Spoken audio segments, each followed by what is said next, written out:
Well, thank you, friend. Shabbat Shalom. It is always wonderful to see everybody. I say it every week, and it's true because every week I do believe it. I do love seeing you all. And I hope that everybody has or had a fantastic Thanksgiving. And thank you to all of you who not only wish the same for me, but who listen and watch, whether weekly or not. I am humbled by your allocating some of your precious time to what I have to say and teach. And I give thanks to and for all of you. And let us all join in sending healing energy out to Shoshana Bat Moshe Valeya in her time of need. May the source of strength bless those in need of healing, the renewal of body, the renewal of spirit, and let us say, Amen. And healing energy goes out to you, Hillary. You're a great friend.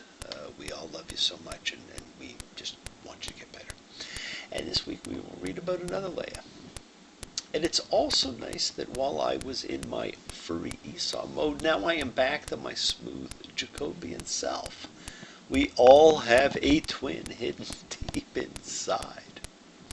I said last week that we would talk a little bit about the connection between Thanksgiving and Sukkot in celebrating this great holiday. And friends, Thanksgiving is a great holiday. I know that quite often, family just yell at each other and have a hard time, but it is a fantastic holiday. Now, in their attempt to reform the Church of England, the Puritans wanted to base their religion purely on biblical teaching. So a group of them fled from England and sailed to Holland, where they enjoyed more religious tolerance and spent several years among the Sephardic Jews there. So is it any wonder that when they celebrated the legendary first Thanksgiving that we're all so familiar with, their conscious frame of reference was Sukkot? Now, they eventually became disillusioned with the Dutch way of life, believing that it had a corrupting influence and effect on their children. Now, perhaps they'd settled in Amsterdam. So a number of these Puritans, seeking a better place to practice their religion, set their sights on America. So they sailed from Holland to Plymouth, England, and from there to the New Plymouth Rock, dropping anchor at Cape Cod in November of 1620. Now, historically, many of the Puritans in England regarded themselves as Hebraists. And in America, the Puritans modeled their new homeland upon Old Testament principles, such that when Harvard University was founded in 1636, Hebrew, along with Latin, was taught as one of the two main languages. And it is said that the governor wanted to make the Mosaic Code the law of the land, and Hebrew the official language of the state. Now, the early settlers called their Plymouth colony Little Israel, and they compared Governor Bradford to Moses. They felt that they had fled lands of oppression. They'd found a new home, just as the Israelites had once fled Egyptian slavery and settled in the Holy Land. Now, later, Ben Franklin used this as a model for his proposed Great Seal of the United States. And of course, we are instructed annually to celebrate freedom from slavery. Friends, both Thanksgiving and Sukkot were autumn festivals, and both were based upon a time for giving thanks to God for the blessings of the harvest season. And I think it is great that we devote a day specifically to give thanks and express gratitude for all of the gifts that we have. And at the same time, it's kind of unfortunate that, we have to set aside a day for it, because it really is something that we could take note of every day. Now, not a day goes by that I can't think of a myriad of things I am thankful for. Sometimes we just forget. We focus on the lack, or what did not go well. Well, believe it or not, everything that happens in the right way, in the right time, because it is a part of the pattern of our lives. The rhythm of our lives, which I mentioned last week, and which we will see so much more of in this week's and next week's Parshas. Friends, you can find something to be grateful and thankful for every day. Give thanks, my friends. We all have so much. And please, share with those who have less. Now, there's an interesting bill taking shape in the Israeli parliament right now, one which may do more to divide than to unify. The separation of church and state must exist everywhere. And we must move forward and not backward. Now, with all these things going on, I'm reminded of that timeless Thunderclap Newman P. Townsend classic, Something in the Air.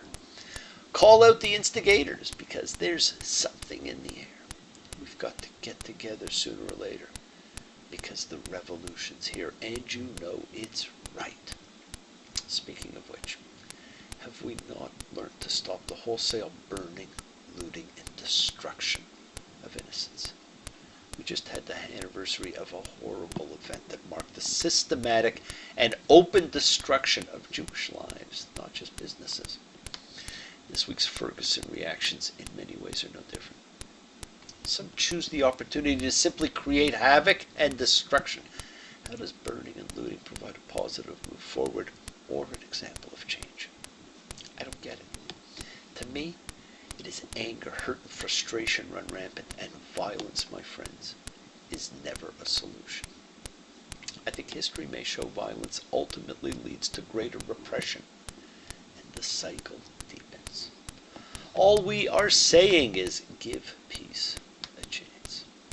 And speaking of peace and gifts, Hanukkah and Christmas are just around the corner. Certainly the retail season has begun.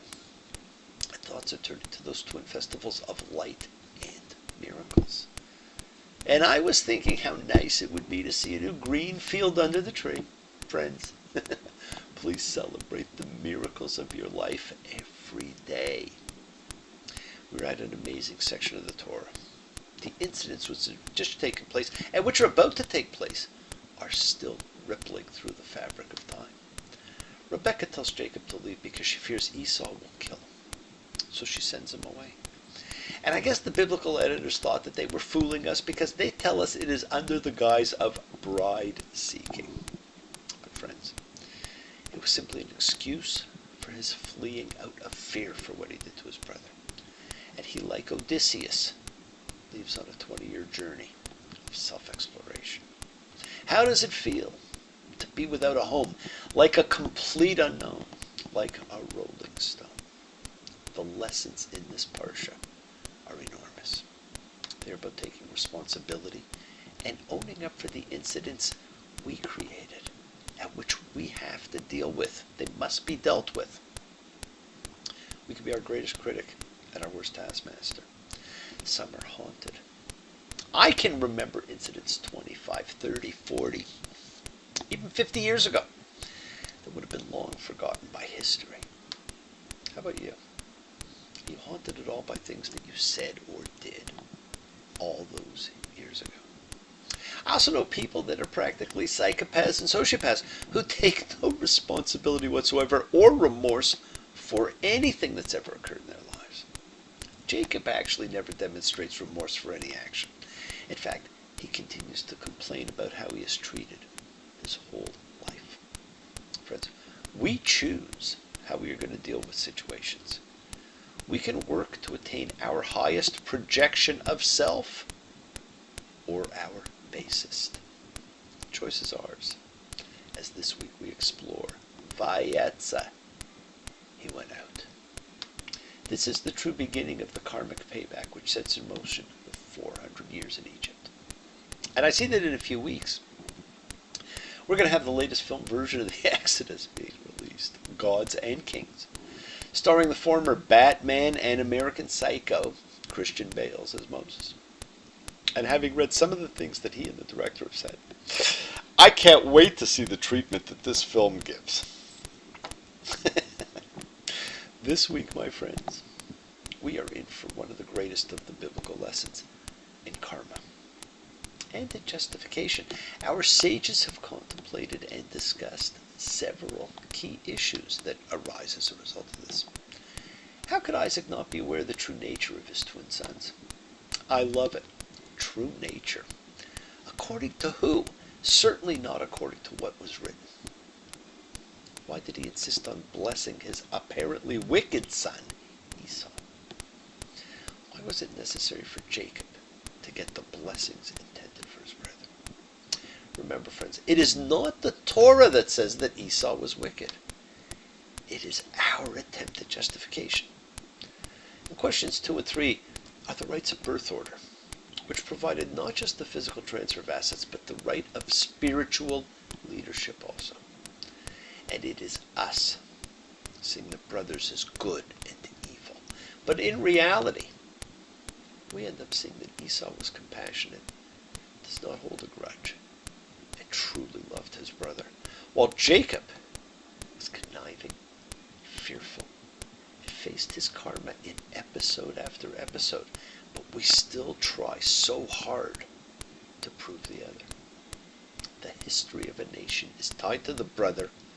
We have to find ways to elevate, and that is tiring. Think of what you're going to see. Jacob's karma comes back on him. He loves his cousin Rachel.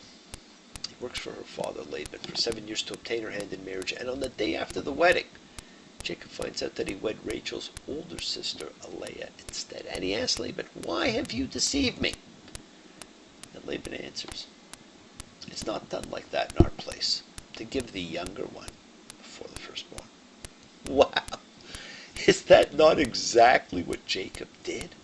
And he's upset about it, and he feels deceived. The man who took away his firstborn brother's privilege now suffers because of the firstborn privilege of his beloved sister. This is fantastic. They can't write stuff like this anymore, and we can see where so many of our stories come from. Events are going to unfold. All connecting events put in place. If you did not believe in karma before, how can you not when you read this parsha? We understand Jacob had to put the fur of the goat on his arms and neck to feel hairy, because the near blind Isaac will feel him. And it comes back on him because years later his sons will dip Joseph's coat in the blood of a goat in order to deceive him into believing Joseph, his one beloved son, was dead. Jacob deceived his father with the skin of a goat in his brother's clothes, and his sons deceive him with their brother's coat in the blood of a goat. This was a man who had now spent the rest of his life hiding.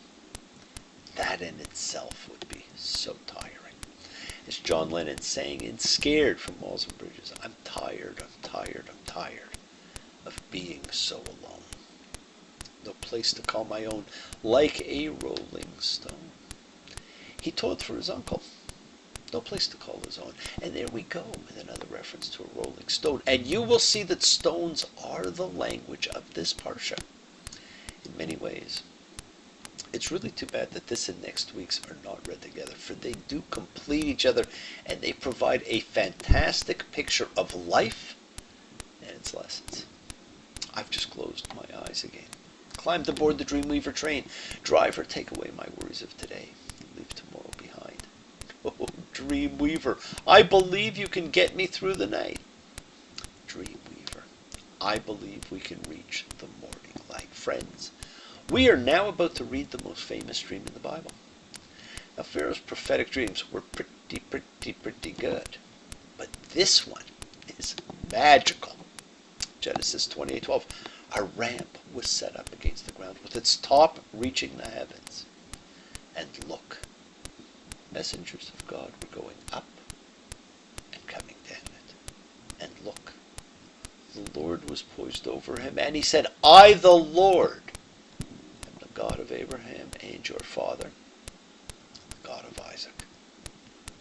Now we think of it, we refer to it as Jacob's ladder. But it was not a ladder.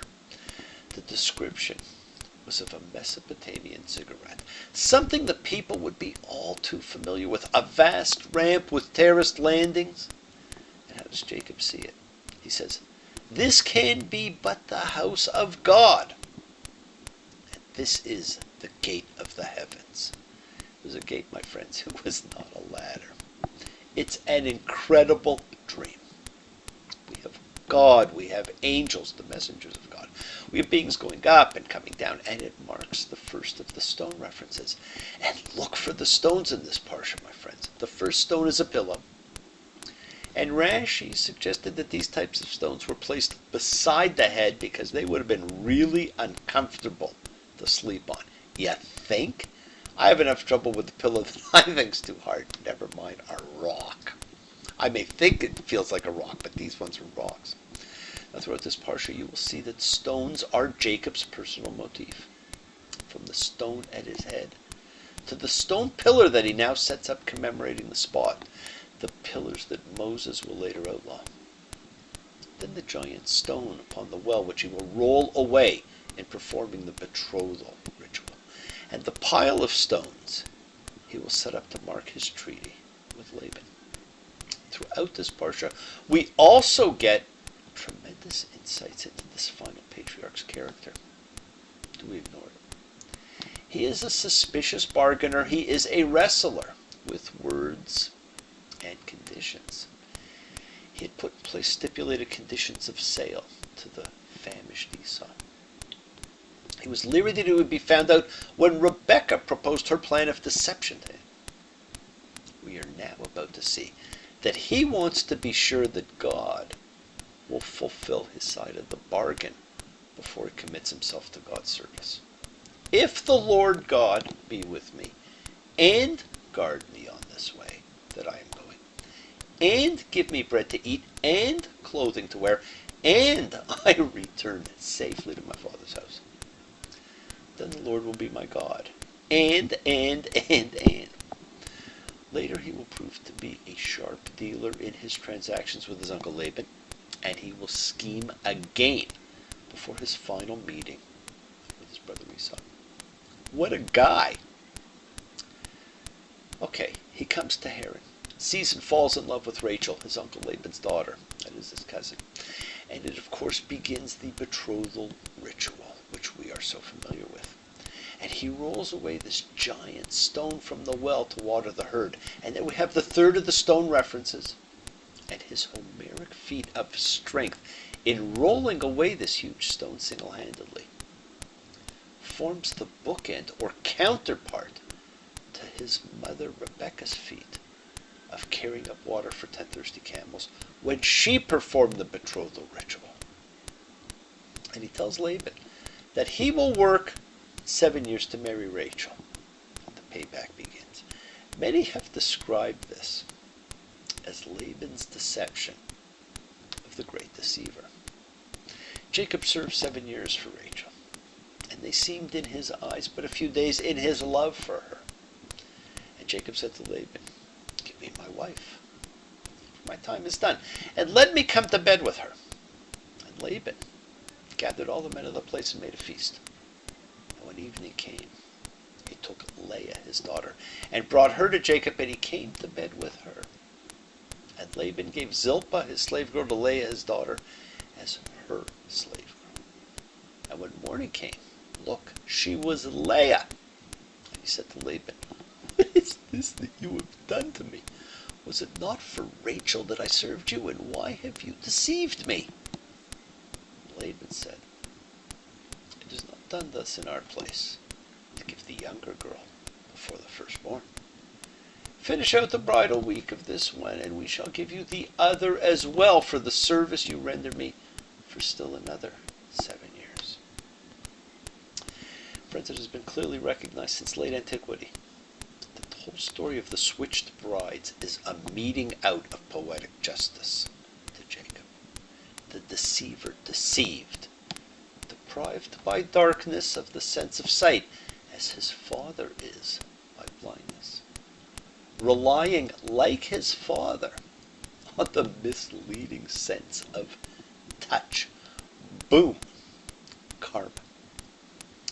However, this sets up a horrible sibling rivalry between the sisters, played out forever. You see, Jacob loved Rachel, not Leah. Leah truly got the short end of the deal. But God made Leah fertile and Rachel not. And so Leah hoped providing children would win Jacob's love, which it did not and still does not. And it resulted in the first two. The Lord has seen Reuben, Reuben, and the Lord has heard. She moaned, Shema, based on her lamentations to God. I look at these relationships, and two songs come to mind. Just change the name in your mind. Martha, my dear, you have been my inspiration. Please be good to me. Martha, my love, don't forget me. Martha, my dear. And half of what I say is meaningless, but I say it just to reach you, Julia. He loved Rachel. He never loved Leah. Now, I love the Midrash Bereshit Rabbah, which vividly represents a correspondence between these two episodes. And all that night he cried out to her, Rachel! And she answered him. In the morning, and look, she was Leah. He said to her, why did you deceive me, daughter of a deceiver? Didn't I call out Rachel in the night, and you answered me? She said, there is never a bad barber who doesn't have disciples.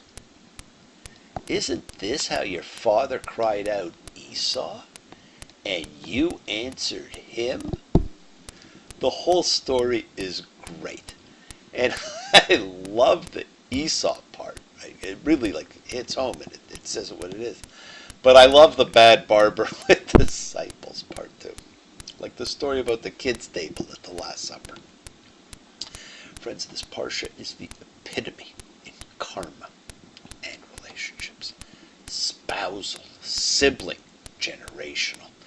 It's truly a dysfunctional family, and it goes on and on. It's a family based on deceptions and schemes.